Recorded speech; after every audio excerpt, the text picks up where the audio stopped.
In my video about building chords, we talked a little bit about common progressions you might find in popular music. When it comes to learning to understand and compose music, it's important to understand why those progressions feel the way that they do.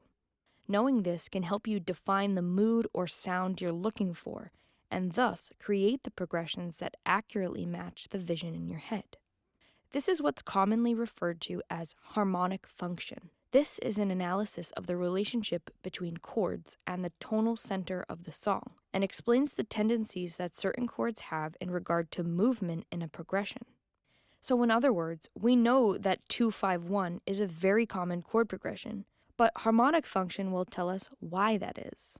This video is going to outline the most basic types of chord function, which is in context of the major scale. Hi everyone, and welcome to Music Theories. This channel is my dedicated space to geek out about all things music, pop music, music theory, and music history. If you haven't already, be sure to subscribe for more content, especially if you're a music geek like me. I have tons of other playlists for you to check out as well. I'm also on TikTok and Instagram, and I have Music Theories blog where you can read all of my scripts and download free content to help you on your music journey. Before I begin, I want to remind you that what I'm talking about today is not a set of rules. All music theory is intended to explain why things are common within music. The tonal center of a key is known as the tonic. This is the first degree of the scale or the note that sounds like home. So if you're in the key of C major, C is the tonic. Simple as that.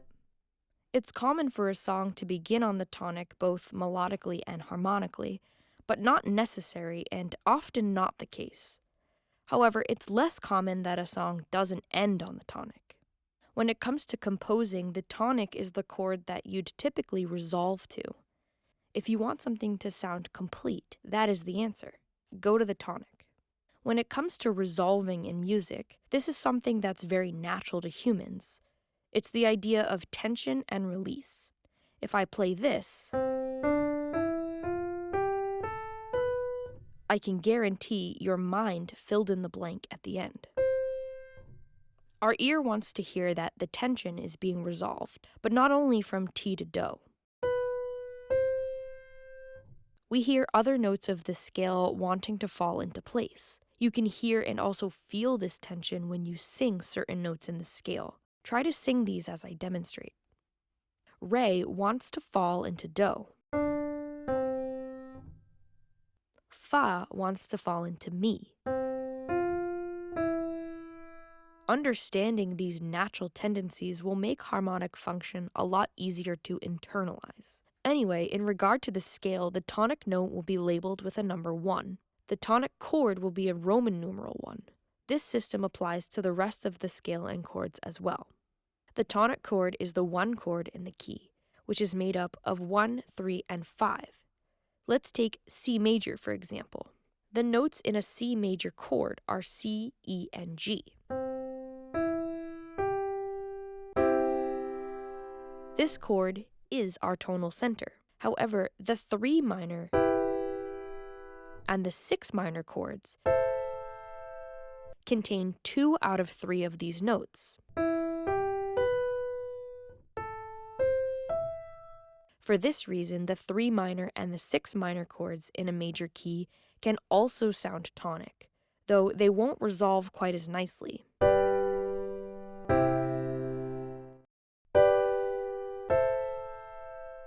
It feels relatively unfulfilling, so you can think of these as substitute or passive tonic chords. For this reason, they're considered weak tonic chords compared to the 1. In regard to the scale, the 5th degree of the scale is called dominant. But to understand the dominant chord function, you first need to know about something called the leading tone. This is the 7th degree of your tonal scales. This is the T-Do movement I spoke of just a minute ago. This note leads us back to the tonal center naturally because it's a half step away from the root. For this reason, any chord containing this 7th scale degree can be considered dominant. This is mainly the 5 chord, but also the 7 diminished, and technically the 3 minor chord, but more on that in a second. The 5 chord is the strongest dominant chord. This means it sounds the most resolved when moving to the tonic chord. But why is that? Let's take a look at the notes in each chord. In C major, again, the 1 chord is made up of C, E, and G. The 5 chord in that key is made up of G, B, and D. We know that B is the leading tone in this key, so B is nicely resolved to C. And if we're dealing with 7th chords, which is very often in major keys, G7 is G, B, D, and F. This is the fa to mi movement we talked about earlier.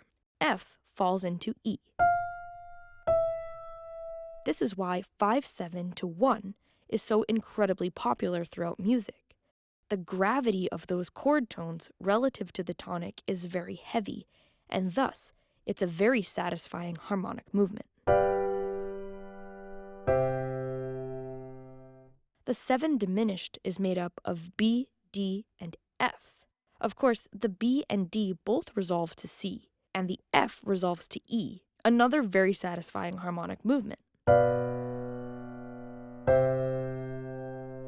However, this is less common than the 5/7, probably because the 7 diminished chord in and of itself is a bit harsh. The last chord that contains the leading tone is the 3 minor chord, which technically makes it a dominant chord. This one is complicated because we already established the 3 chord shares 2 chord tones with the tonic chord. So while B does resolve to C when moving from 3 minor to 1, it's a very weak resolution in comparison. This chord doesn't normally function as a dominant, but more of a prolonged tension of the tonic chord. The last family we'll talk about today before we move on is called the subdominant function.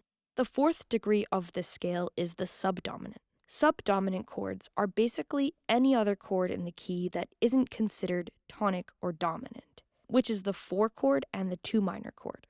These chords share minimal chord tones with the tonic. For this reason, they feel farthest away from the tonal center. For example, if we play F to C, these chords work well together for obvious reasons. But let's zoom in on how the harmony is moving within. The F is resolving to E, and the A is resolving to G. Sure, this sounds nice, but it definitely sounds weak compared to the 5 chord, which makes it less satisfying as a resolution.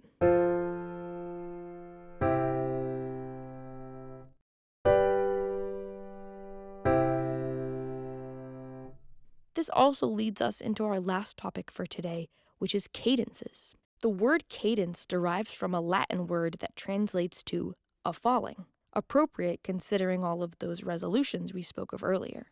A cadence is the end of a phrase in which the melody or harmony creates a sense of full or partial resolution. A harmonic cadence is a progression of 2 or more chords that concludes a phrase, section, or piece of music. There are different types of cadences, which just describes the tendencies seen within Western music throughout history. Today, we'll go over the 4 main cadences in Western music theory. The first is the perfect cadence, sometimes referred to as the authentic cadence. This is the 5/1 or dominant to tonic movement. If you want the most resolved ending, you'll use a perfect cadence. The other resolved ending is the plagal cadence. This is the 4/1 movement, or subdominant to tonic.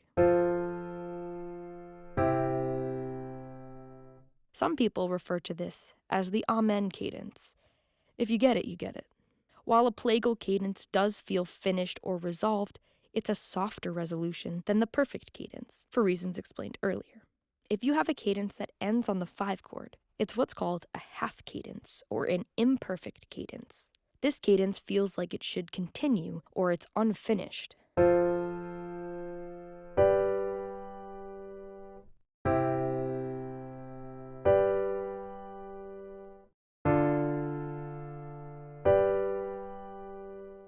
And lastly, we have the deceptive cadence, which is quite literal. This is also referred to as the interrupted cadence, which is when the dominant chord resolves to any other chord that's not the one chord. The most common example of this is the 5 to 6 minor movement.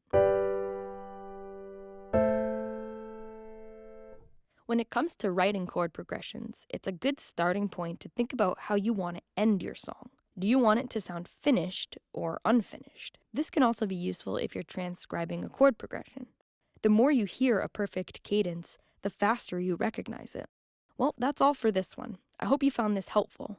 If you did, please give this video a thumbs up and leave a comment below. Don't forget to subscribe and hit the notification bell if you haven't already. I have another video on modes coming out very soon, and you don't want to miss that one. As always, thank you for watching, sharing, commenting, and all of the other things you do to support this channel.